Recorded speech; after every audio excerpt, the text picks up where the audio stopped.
আমরা যারা seasonal football fan, যাদের কাছে এখনো ফুটবল টেকনিক, ফুটবল ট্যাকটিক্স, ফুটবলের বিভিন্ন টার্ম, স্টাইল, ফরমেশন এগুলোর চেয়ে একটু তারকাদের গুরুত্ব বেশি, একটু রোমান্টিসিজমের গুরুত্ব বেশি, তাদের জন্য পরপর দুটো রাত, খুব কঠিন দুটো রাত কাটলো, খুব বেদনার দুটো রাত কাটলো।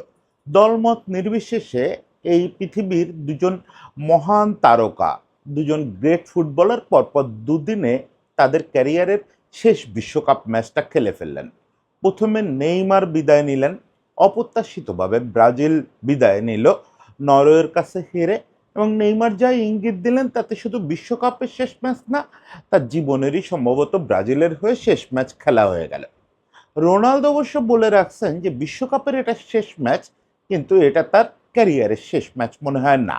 কিন্তু বিশ্বকাপের শেষ ম্যাচ হয়ে গেল তো, স্পেনের কাছে হেরে রোনালদোও বিদায় নিয়ে নিলেন। নেইমার আর রোনালদোকে এক পাল্লায় আমি তুলতেছি না, অর্জনের দিক থেকে এক পাল্লায় তোলার কোনো সুযোগ নাই।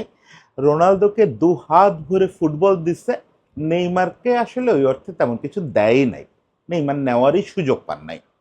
কিন্তু একটা জিনিস ঠিক, দুজন একটা জায়গায় মিলে গেলেন, যে এই যে বিশ্বকাপ ট্রফিটা দুজনেরই তো প্রাপ্য ছিল। দুজনেরই নেইমারের বেশি প্রাপ্য ছিল, যেহেতু ব্রাজিল দলে খেলেন, সবসময় তারকা খচিত একটা দল পাচ্ছেন, একটা হেরিটেজ ছিল। নেইমারও পেলেন না ট্রফিটার দেখা। রোনালদোর একটু কঠিন ছিল, শেষ দিকে সে কয়েকটা বিশ্বকাপে ভালো দলও পাচ্ছেন, কিন্তু হলো না, সেই ট্রফিটা ছোঁয়া হলো না। শেষ পর্যন্ত খালি হাতে নেইমারের মতোই বিষণ্ণ মুখ করে বিদায় নিতে হলো। এই যে একটা বিদায় হলো, এই বিদায়টা মানায় না। আমি এর মাঝে একটা কন্টেন্টে বলছিলাম যে আমি একজন আর্জেন্টিনা সমর্থক, পাঁড় মেসি ভক্ত। মেসির যে গুণ নেই সেটাও খুঁজে বের করার চেষ্টা করি, বা মেসির জন্য আমি সারা দিন কথা বলে যেতে পারি। তারপরও রোনালদোর হাতে যখন বিশ্বকাপ নেই, এই কথাটা 10 বছর পরে কেমন লাগবে এটা ভেবে খুব কষ্ট লাগে। 10 বছর পরে তো এটা স্মৃতি হয়ে যাবে। তখন তো এই রোনালদো মেসি বিদ্বেষটা আর মাথায় থাকবে না। তখন শুধু থাকবে যে রোনালদো সেই একজন গ্রেট, যে ক্রুয়েফের মতো ওয়ার্ল্ড কাপ ট্রফিটা ধরতে পারেন নাই, ডি স্টেফানোর মতো ওয়ার্ল্ড কাপ ট্রফিটা ধরতে পারেন নাই, পুস্কাসের মতো ওয়ার্ল্ড কাপ ট্রফিটা ধরতে পারেন নাই, জর্জ বেস্ট তো খেলতেই আসতে পারেন নাই কখনো। এই যে গ্রেটরা যাদের কাছে ওয়ার্ল্ড কাপ ট্রফি পৌঁছায় নাই, ওটা ওয়ার্ল্ড কাপ ট্রফির জন্য ক্ষতিকর। ওয়ার্ল্ড কাপ ট্রফির বর্ণ একটু কমে যায়। রোনালদো আজকে যখন ওই বিষণ্ণ মুখে মাঠ ছাড়তেছেন, তখন রোনালদোর হয়তো বিরাট কোনো ক্ষতি হয়ে গেল না, একটা বড় ট্রফি কম ক্যাবিনেটে, তাতে তার বর্ণ খুব কমবে না। বর্ণটা কমে গেল ওয়ার্ল্ড কাপ ট্রফির। ওয়ার্ল্ড কাপ ট্রফির একটু দাগটা কমে গেল, যে না, এখানে একটা পর্তুগিজ দাগ থাকার কথা ছিল, ক্রিস্টিয়ানো রোনালদো CR7-এর একটা দাগ থাকার কথা ছিল, সেটা হলো না। স্প্যানিশদের অত্যন্ত বোরিং সেই 2010 মার্কা ফুটবলের কাছে শেষ পর্যন্ত একই রকম বোরিং ফুটবল খেলা পর্তুগিজদের বিদায় হলো। একটু ছোট্ট করে বলি ম্যাচটা কেমন দেখলাম। ম্যাচটা আসলে দেখা খুব কষ্টকর ছিল রে ভাই, জেগে থাকতেই কষ্ট হচ্ছিল এবং প্যানিক হচ্ছিল, সেটা একটু বলবো। এবং রোনালদোর এই বিদায়, স্পেনের এই এগোয়ে যাওয়া, এগুলো আসলে কি মিন করে সেটা সংক্ষেপে একটু বলবো। সাহিত্যে একটা কথা আছে যে আপনি যদি বেশি টেকনিক করতে যান সাহিত্যে, তাহলে একদম সাহিত্যটা শেষ হয়ে যায়। সাহিত্যে টেকনিক করা, যে এটা এই ফর্মে লিখবো, এটা ওই ফর্মে, এটা জাদু বাস্তবতা, এটা সুরিয়ালিজম, এটা অমুক, এটা তমুক, এইসব টেকনিক বেশি করতে গেলে মূল সাহিত্যটা শেষ হয়ে যায়, সাহিত্যের প্রাণ আর থাকে না। আজকে এই ম্যাচটা দেখতে গিয়ে মনে হচ্ছিল যে দুপাশে দুজন কোচ, এক পাশে তো লাফুয়েন্তে, ওরে বাবারে বাবা, রীতিমতো আমাদের স্কালোনির আদর্শ। আর এক পাশে রবার্তো মার্তিনেজ অত বড় না হলেও একটা ফিলোসফির জন্য তো খ্যাত। দুজনেই, দুজনের দল যা খেলা শুরু করলো, তাতে হয়তো আজকাল যারা টেকনিক খুব ভালো বোঝেন, ফরমেশন খুব ভালো বোঝেন, এই যে ট্রানজিশন, তারপরে সেকেন্ড ডিফেন্স, না সেকেন্ড বেস্ট ডিফেন্স, কী সব মানে, আজ আমি তো সব টার্ম বুঝিও না, সব টার্ম শুনে হতভম্ব হয়ে যায় যে এগুলো কি জিনিস। তো এরা নিশ্চয়ই মজা পাইছেন, এরা নিশ্চয়ই মজা পাইছেন, কারণ অনেক টেকনিক হয়েছে, অনেক টেকনিক হয়েছে, কিন্তু সৌন্দর্য বলে কিছু ছিল না। বোরিং একটা ব্যাপার ছিল। ওই যে বললাম, 2010 স্পেনের কথা বারবার মনে পড়তেছিল যে পাস দিয়ে কুল পাই না গোল দিব কেমনে, একটা ট্রল তৈরি হয়েছিল না ওই সময়। টিকি টাকার একটা ভার্সান দেলবস খেলাচ্ছিলেন তখন। টিকি টাকার ওখানে তো গার্দিওলার টিকি টাকায় তো প্রাণ ছিল, ওপরে মেসি ছিল, কিন্তু দেলবস্কের টিকি টাকায় আবার প্রাণ ছিল না। ফলে ওটা আর কোনো পরিণতি পেত না, শুধু ওই আড়াআড়ি পাস, শুধু আড়াআড়ি পাস। একটা পর্যায়ে বক্সের সামনে গিয়ে আবার সে পাস ফেরত আসতো, ফেরত আসতে আসতে আবার ভালদেস পর্যন্ত চলে আসতো, ভালদেস না, ক্যাসিয়াস পর্যন্ত চলে আসতো, আবার বিল্ড হতো, আবার পাস হতো, গোল আর হতো না। স্পেন একটা গোল দিত, কোনো ক্রমে একটা গোল দিয়ে দিয়ে করে ফাইনালে যেত, এবং ফাইনালে জিতলো 1 গোল করে। আমার কাছে মনে হচ্ছিল দেলবস্কের বুথটা কি এসে এই দেলা ফুয়েন্তের ঘাড়ে ভর করলো নাকি, উপরওয়ালা জানে। কালকে অবশ্য ওই জিনিস না, পাস হচ্ছে অনেক এই স্পেনের, কিন্তু সেই পাস আবার ওই বক্সের কাছে গিয়ে এলোমেলো হয়ে যায়, বক্স পর্যন্ত যায় না। মিডফিল্ড পার হতে না হতেই তারা কেমন করে যেন বল লুজ করে ফেলে, হয় অন্য কারোর আমি দেখলাম খুব নির্ভুলভাবে তারা পর্তুগিজ ডিফেন্ডারদের পায়ে পাস দিয়ে দেয়। মানে পাস ঠিকই দিচ্ছে, আগে স্পেন যেরকম নিজেদের ভিতরে পাসটাই রাখতো পুরোটা ম্যাচ জুড়ে, এখানে পাস শুরু হচ্ছে, বিল্ড শুরু হচ্ছে, টুকটুক করে পাস দিচ্ছে, আর শেষ পাসটা দানি ওলমো হয়তো একটা ডিফেন্ডারে দিয়ে দিল, কিংবা শেষ পাসটা না দিয়ে দানি ওলমো ওই মাঝমাঠ থেকে একটা শট করে দিল। ওই একটু যা প্রাণ ওই ইয়ামাল ছেলেটার মধ্যে, ওই একটু ওই প্রাণের সঞ্চার করে একটা পাশে, ওখান থেকে আবার ও যেই বলটা দেয় সেটা কেউ উল্টো পাল্টা শট করে আকাশে পাতালে যত তত পাঠায় দেয়, সে এক ভুতুড়ে ব্যাপার।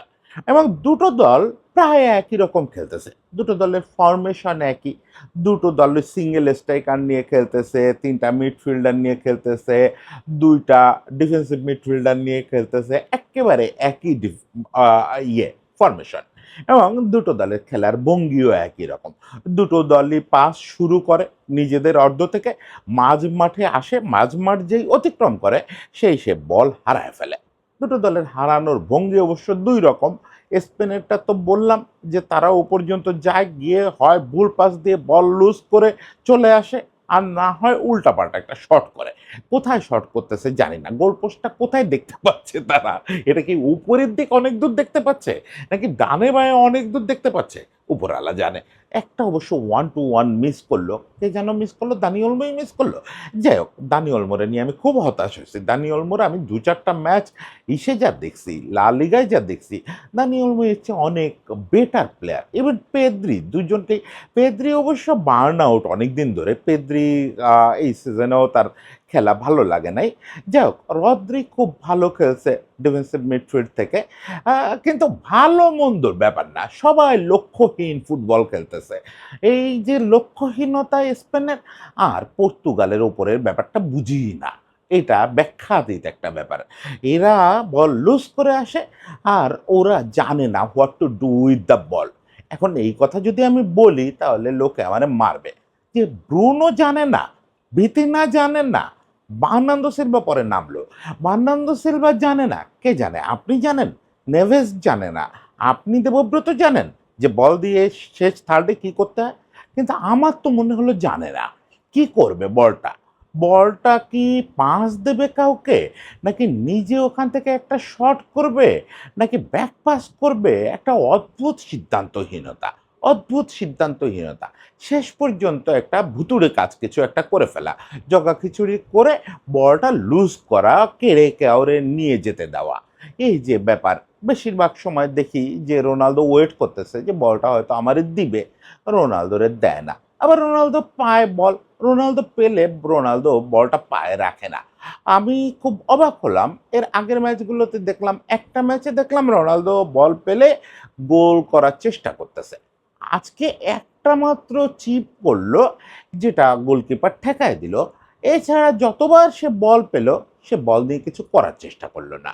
মানে টোটাল স্ট্রাকচারটা ধসে পড়ছে মনে হয়। আমি ভেতরের মনস্তত্ত্ব বিশ্লেষণে না যাই, একদিন মনস্তত্ত্ব বিশ্লেষণ করে যথেষ্ট বিরাগভাজন হয়েছে লোকজনের, যে আপনি পর্তুগালের ড্রেসিং রুমের মনস্তত্ত্ব বিশ্লেষণ করেন না, আর্জেন্টিনার লোক এসে বোধহয় শত্রুতা শ্রদ্ধা না রে ভাই, কষ্ট লাগে। এই যে দুনিয়ার সেরা মিডফিল্ড, সেই মিডফিল্ডের সামনে সর্বকালের সেরা খেলোয়াড়দের একজন, এই যখন দেখি জগা খিচুড়ি হচ্ছে কষ্ট লাগে। আজকে যখন দেখলাম রোনালদো বারবার বলটা পায়ে পেলে সেকেন্ডের মধ্যে অন্য কাউরে দিয়ে দিচ্ছে, সে বল নিয়ে কিছু করতে চাচ্ছে না, হালকা একটু কয়েক গজও না, দুটো তিনটে পা আগায় অন্য কাউরে বল দিয়ে দিচ্ছে, দিয়ে দিতেই পারে। রোনালদো ওখান থেকে জটলা এড়ানোর জন্য বল আরেকজনের দিয়ে দিবে, দিয়ে নতুন পজিশনে যাবে, সেখানে সে বল এক্সপেক্ট করবে না, ওই বল দিয়ে ওখানে আবার দাঁড়ায় থাকে, তার আর ওটা নিয়ে আগ্রহ নেই। বোঝাই যায় যে সে চাচ্ছে না এইটাই ইনভলভ হইতে। মানে সবাই বিচ্ছিন্নভাবে দুটো দলই উদ্দেশ্যহীন গোল করতে চায় না। এই পর্যায়ে আমার প্যানিক অ্যাটাক হওয়া শুরু করলো।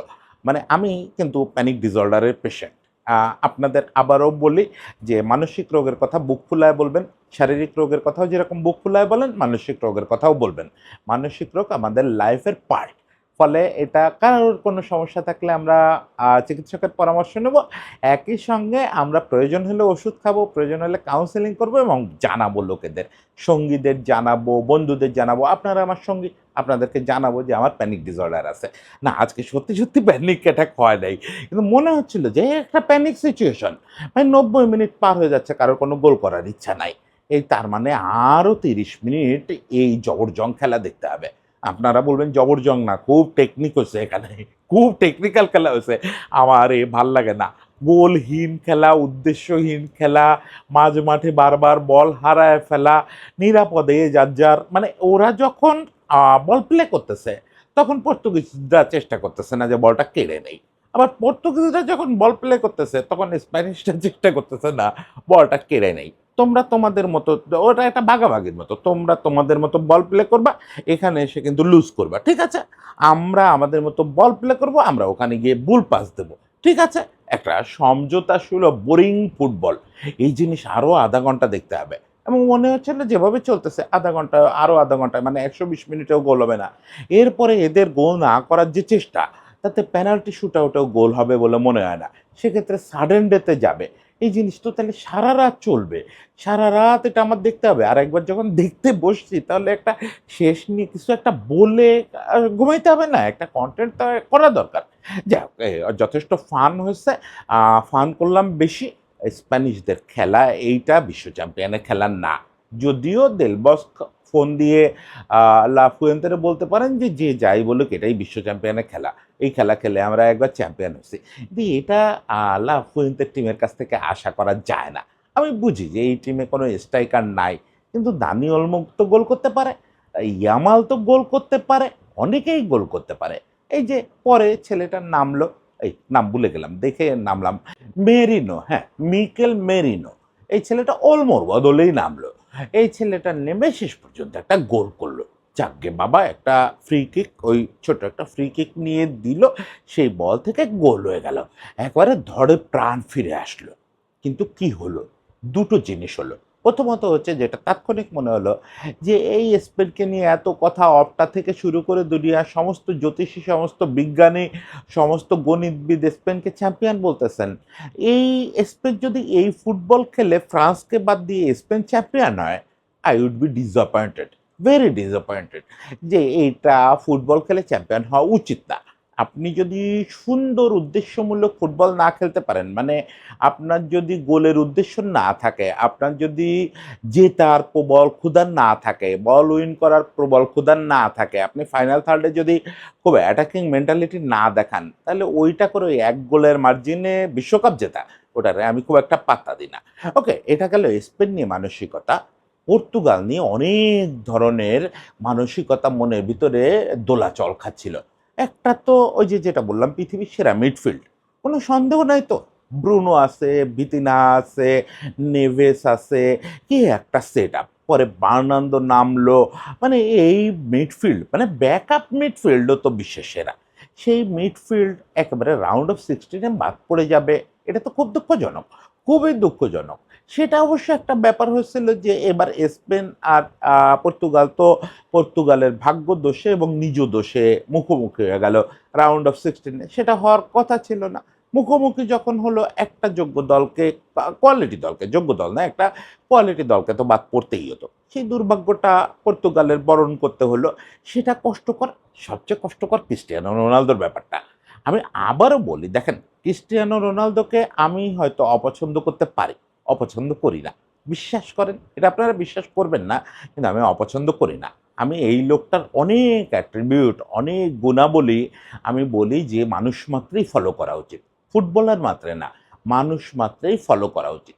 সেগুলো একদিন বলবো, আপনাদের মনে হবে ব্যালেন্স করার জন্য বলছি, এই জন্য খেলা চলা অবস্থায় বলি নাই। যতদিন পর্তুগাল খেলায় ছিল ততদিন বলি নাই। কালকে পরশু একটু, কালকে আবার আর্জেন্টিনা ম্যাচ, কালকে হবে না, এরপরে একটু একদিন রোনালদোর গ্রেটনেসটা নিয়ে বলবো। ওইসব গোল টোল দিয়ে গ্রেটনেস হয় না, রোনালদো অনেক বড় ব্যাপার। ফলে তাকে আমি মনে প্রাণে রেসপেক্ট করি, যদি অপছন্দও করি, কি যায় আসে। রোনালদো নামে মহাসমুদ্রে এই দু চারটা দেবব্রত অপছন্দ করে একটু চামচ দিয়ে জল তুললে ওই সমুদ্রের জল কমে? কমে না। কিন্তু যেটা হয়, চোখের সামনে যখন এরকম একটা মহাসমুদ্র, মহানায়ক এরকম ট্রফি ছাড়া বিদায় নেয়, জীবনটাকে বিশ্বকাপের বিচারে দেখতে তো ব্যর্থ একটা জীবন। 2006 সালে শুরু করছেন, সে বছর সেমিফাইনাল খেলছিলেন, কিন্তু তখন তো বাচ্চা ছেলেটা, তখন মূলত ফিগোদের টিম সেমিফাইনাল খেলছিল। রোনালদোর টিম যখন হয়ে উঠলো, তারপর থেকে আর বিশ্বকাপে কোনো আঁচড় ফেলতে পারলেন না। প্রথম দিকে মানে 2010-এর কথা আপনি বলতে পারেন, 14-র কথাও বলতে পারেন, যে রোনালদোর আশেপাশে যোগ্য টিম ছিল না। যদিও যোগ্য টিম ছাড়াই 14-তে তো মেসি দলকে ফাইনালে তুলছে। ওকে, ওইগুলো মিরাকুলাস আলাপ না করি, কিন্তু 18 আর 22 বা এবার 26 দুর্দান্ত টিম। এই তিনটা বিশ্বকাপে রোনালদোর পাশে দুর্দান্ত টিম ছিল।